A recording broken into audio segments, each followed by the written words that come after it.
أعوذ بالله من الشيطان الرجيم. بسم الله الرحمن الرحيم. إن هذا القرآن يهدي للتي هي أقوم ويبشر المؤمنين الذين يعملون الصالحات أن لهم أجرا كبيرا. یقیناً یہ قرآن اس راستے کی طرف رہنمائی کرتا ہے جو بالکل سیدھا ہے، اور ایمان والوں کو جو نیک عمل کرتے ہیں اس بات کی خوشخبری دیتا ہے کہ ان کے لیے بہت بڑا اجر ہے۔ یہ سورہ بنی اسرائیل کی 9 نمبر کی آیت ہے۔ اس سے گزشتہ آیتوں میں قوم بنی اسرائیل کے واقعات بیان ہو رہے تھے، اور کس طریقے سے انہوں نے زمین میں فساد مچایا، اللہ تعالیٰ کی نافرمانی کی۔ اس کے بارے میں اللہ تعالیٰ نے پہلے ہی پیشین گوئی فرما دی تھی ان کی کتابوں میں کہ تم 2 بار فساد کرو گے زمین میں، اور لوگوں کے حق مارو گے، ظلم و زیادتی کرو گے تو ہم تم کو سخت ترین سزائیں دیں گے، ایسی سزائیں کہ دشمن کو ان کے اوپر ظالموں کو مسلط کیا گیا اور وہ ان کو تباہ و تاراش کرے، ان کو ہلاک و برباد کرے۔ ان کو قید کیا اور ان کی مسجد بیت المقدس جو انتہائی عظیم الشان مسجد ہے اور اعلیٰ نے قدر والی مسجد ہے، اس میں بھی وہ دشمن گھس پڑے اور اس کی اینٹ سے اینٹ بچا دی۔ یہ سارے واقعات بیان کرنے کا مقصد یہاں پر یہی ہے کہ مسلمان اپنے آپ کو یہ مستثنی نہ سمجھیں کہ ہم جو چاہے کر لیں گے اور ہمارے ساتھ اچھائی ہوتا جائے گا اور ہم ہی غالب رہیں گے۔ وَأَنْتُمُ الْأَعْلَوْنَ إِن كُنتُم مُؤْمِنِينَ فرمایا اللہ تعالیٰ نے سورہ آل عمران میں، تم کامیاب اور غالب رہو گے، لیکن اگرچہ کہ تم مومن ہو، شعوری طور پر ایمان لا کر تم کو اللہ تعالیٰ کی فرمانبرداری اور اطاعت گزاری میں اپنی زندگی گزارنا ہوگا، اللہ اور اس کے رسول کے احکامات کو پورا کرنا ہوگا، اور دین سے انحراف کرو گے اور منمانی زندگی گزارو گے تو جو واقعات تم کو سنائے جا رہے ہیں پچھلی قوموں کے، ویسے ہی حالات تمہارے ساتھ بھی آ سکتے ہیں اور آ رہے ہیں۔ آج موجودہ دور میں ہم دیکھ رہے ہیں کہ مسلمانوں کے ساتھ کیسے حالات پیش ہو رہے ہیں اور کس طریقے سے ان کے اوپر ظلم و زیادتی ہو رہی ہے، کیسے ظالم حکمران ان کے اوپر مسلط ہو گئے ہیں۔ ان کی مساجد اور ان کی عبادت گھر بھی محفوظ نہیں رہے، اس کو منہدم کیا جاتا ہے، اس کو تالے لگائے جاتے ہیں، بند کر دیا جاتا ہے، ویران کر دیا جاتا ہے، روتے چیختے چلاتے ہیں لیکن کوئی سنوائی نہیں ہے۔ اس لیے چاہیے کہ مسلمان اپنے رب سے رجوع ہو، اپنے مالک سے رجوع ہو، اطاعت و فرما برداری کی روش اختیار کرے، اپنی جو غلط روش ہے اس کو چھوڑے۔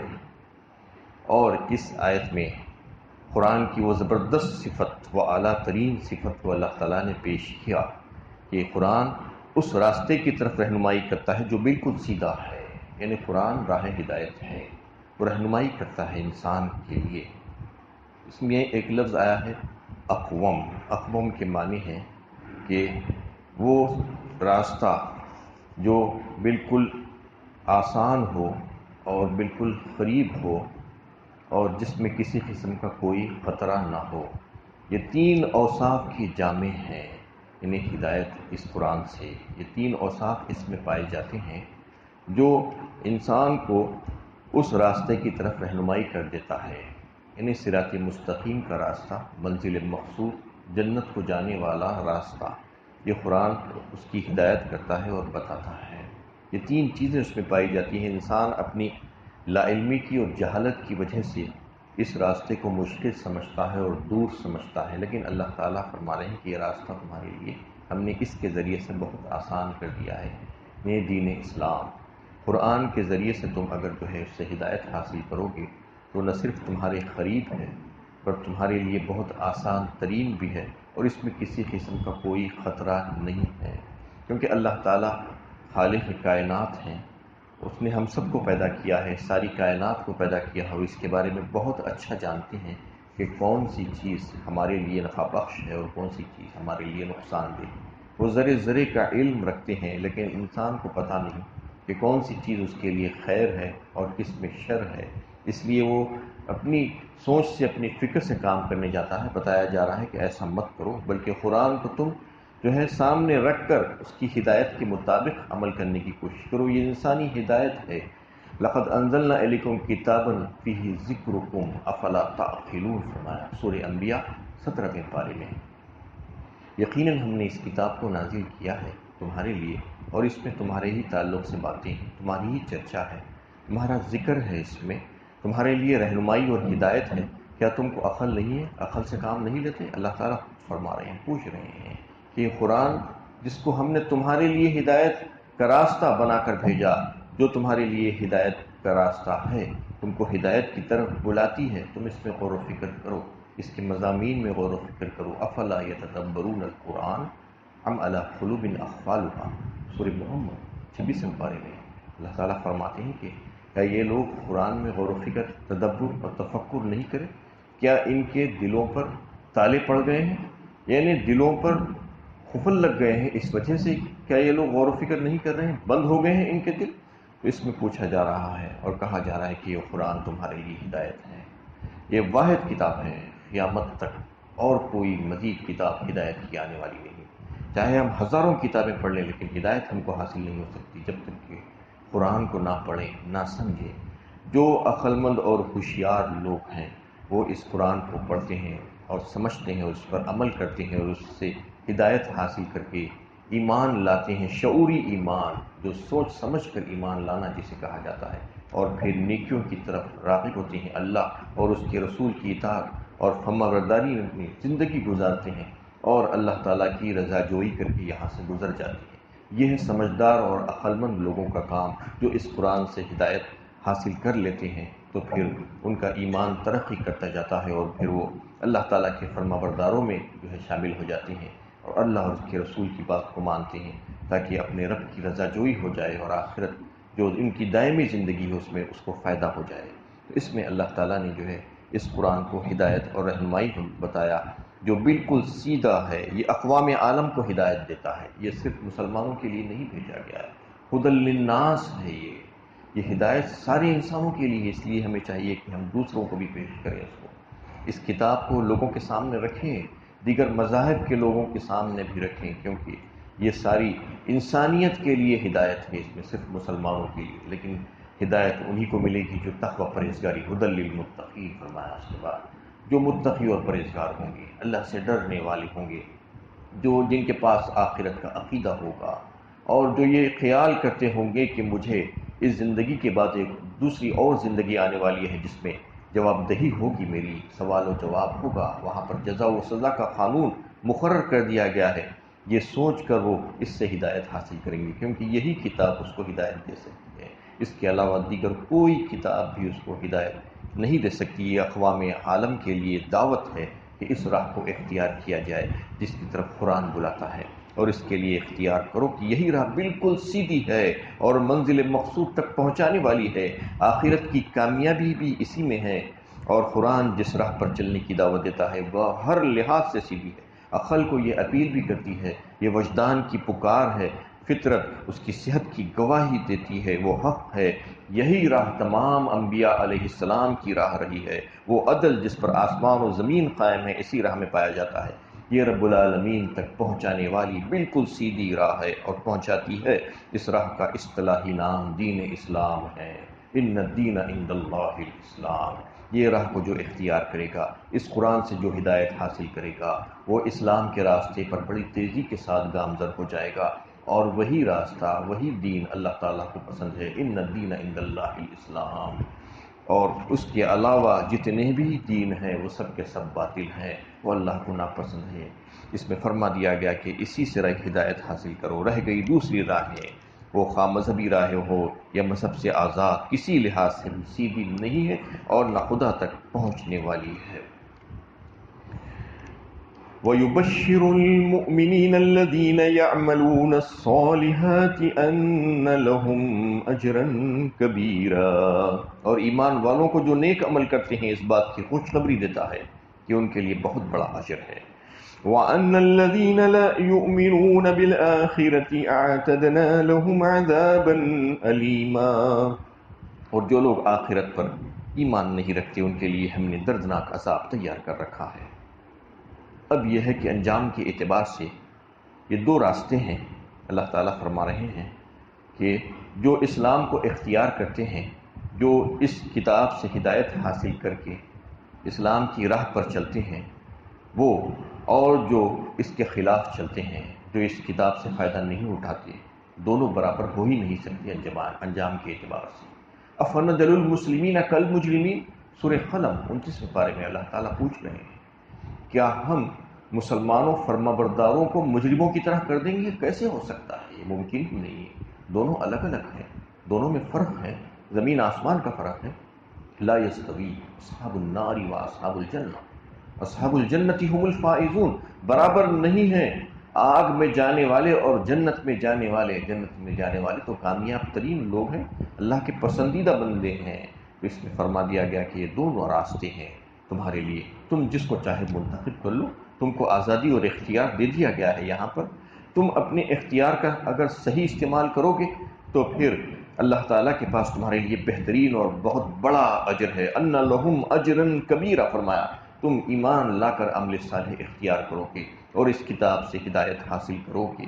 تو پھر تمہارے لیے بہترین زندگی یہاں بھی اور وہاں بھی، دائمی راحتیں تمہارے لیے تیار ہے۔ اور اگر تم ایسا نہیں کرو گے، جو لوگ آخرت پر ایمان نہیں رکھتے اور اس کتاب سے ہدایت حاصل نہیں کرتے، تو پھر ہم نے ان کے لیے دردناک عذاب تیار کر کے رکھ دیا ہے۔ اس سے پہلے جن قوموں کا تذکرہ کیا جاتا ہے، قوم بنی اسرائیل کا، کہ انہوں نے بات نہیں مانی، اللہ تعالیٰ کے خلاف کام کیا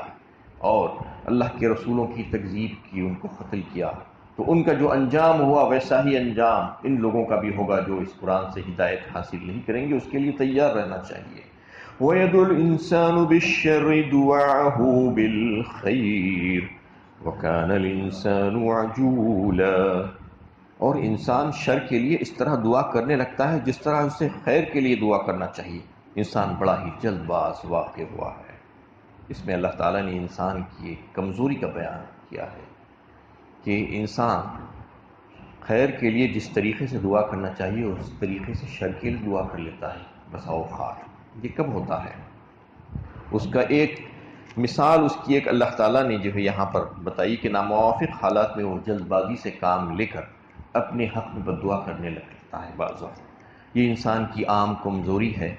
اور ایک خاص بات کی طرف اشارہ کیا ہے کہ کفار مکہ کی طرف اس میں، کہ جو نبی صلی اللہ علیہ وسلم ان سے کہتے کہ اگر بات نہیں مانو گے تو اللہ کا عذاب آئے گا، تو یہ کہتے دیش میں آ کر کہ اچھا تم یہ کہہ رہے ہو اللہ کا عذاب آئے گا، اللہ کا عذاب ابھی تک تو نہیں آیا، لا کر دکھا دو۔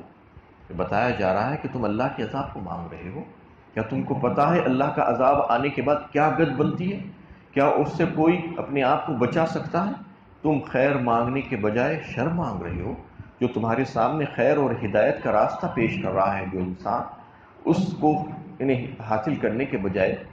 اس راہ پر چلنے کے بجائے تم اس سے جو ہے بحث و مباحثہ کر کے شر مانگ رہے ہو اللہ تعالیٰ سے۔ یہ شر تمہارے لیے جو ہے بہت برا ہو سکتا ہے۔ اللہ تعالیٰ ایسی جو ہے جو دعا کرتے ہیں لوگ اپنے حق میں، جو بد دعا ہو جاتی ہے اس کو فوراً قبول نہیں کرتی۔ اللہ تعالیٰ کی مہربانی ہے کہ اس کو روک کر رکھتے ہیں۔ خیر کی جو دعائیں ہوتی ہیں اس کو فوراً قبول کیا جاتا ہے، جو بھلائی کی دعائیں ہوتی ہیں، جو نیک کام کرنے کے سلسلے میں جو بندہ دعائیں کرتا ہے اس کو فوراً قبول کیا جاتا ہے۔ اور جو اس قسم کی دعائیں ہوتی ہیں جس میں انسان کو پتہ ہی نہیں ہے، وہ اپنے لیے تباہی مانگ رہا ہے، تو اللہ تعالیٰ اس کو روک دیتے ہیں، اس کو فوراً عطا نہیں کرتے۔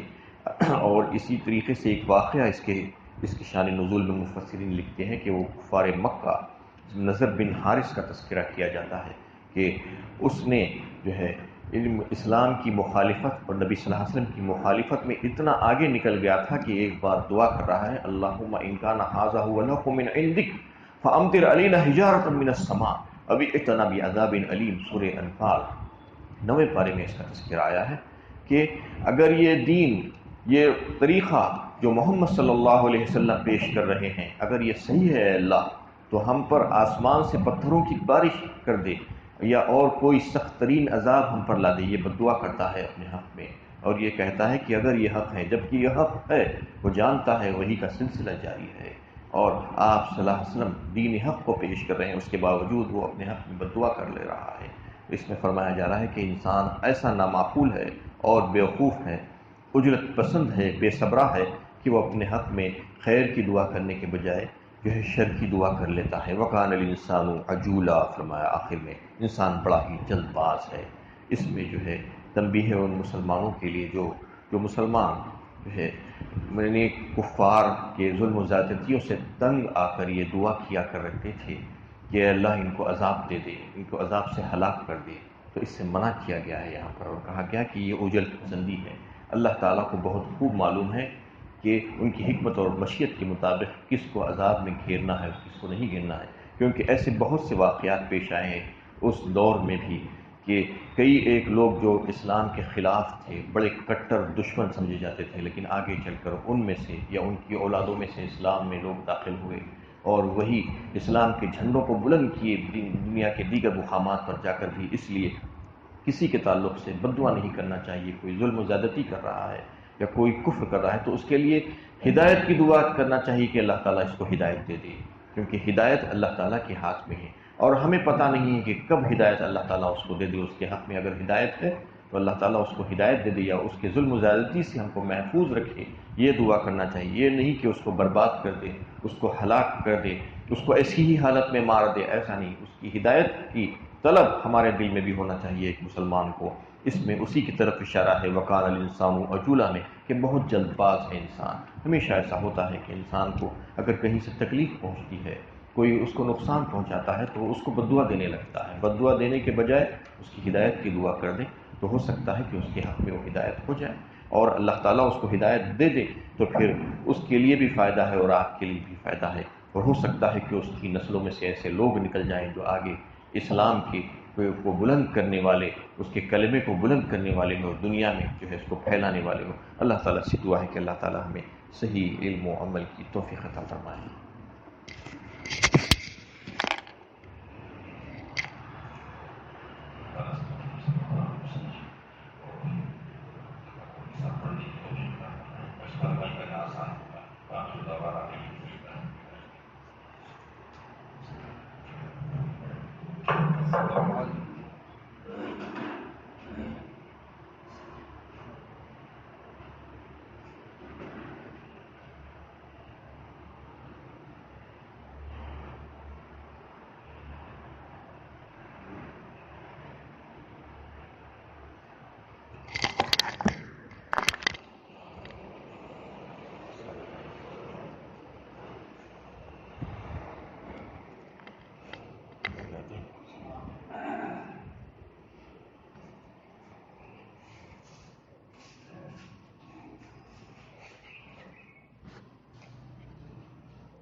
اللہ الصمد لم یلد ولم یولد ولم یکن له